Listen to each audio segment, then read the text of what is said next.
biyya guutummaa addunyaa irratti kan argamtan dhaabboliin adda addaa michoota waldaa kiristaanaa warra wangeelaa makaana Yesuus kan taatan biyya ambaatti kan argamtan amantoonni diaasporaa jirtanii amantoonni makaana Yesuus waldootiin amantootaa makaana Yesuus sinoodosonni hundumti keessan nagaan Waaqayyoo bakka bakka jirtan hundumaatti isiniif haa ta'u.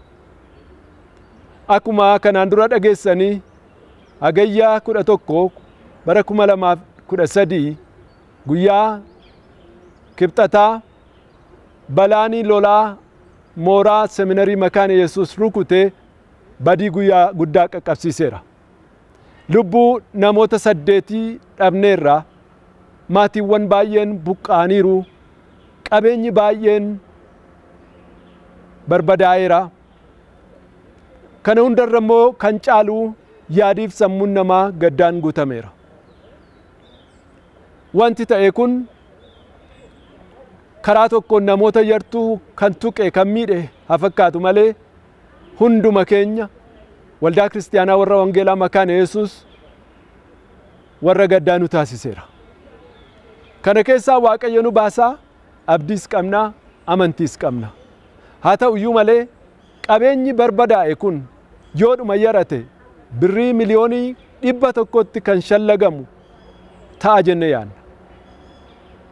Qabeenya barbadaa'e kana iddootti deebisuu duwwaatu hin ta'in kan caaliyyuu ta'uu manni danda'utti amantoonni keenya bakka bakka jirtan hundumaatii gumaacha akka gootan waamicha isinii gochuu barbaanna.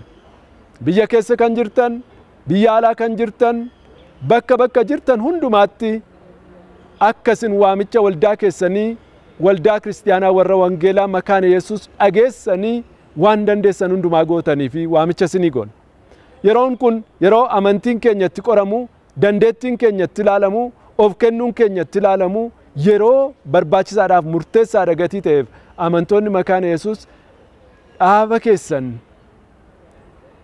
dhaaba iddootti qeesonni keessan, luboonni keessan itti leenjifaman, ol adeemtonni keessan itti guddatan kanaaf waan gochuun isinii ta'u hundumaa cimsitanii akka gootanii fi waamicha isinii gochuun barbaada. Kana hundumaa immoo gochuu dandeenya.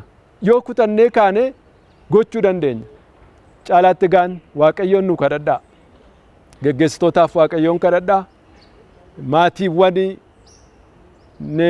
jaalleewwan isaanii, obboloota isaanii, ijoollota isaanii, haadhota abboota dhabanii fi kadhadhaa Waaqayyo jajjabina isaa akka isaanii kennuuf. Waaqayyo nu gargaaraa kana keessaatii hin baana.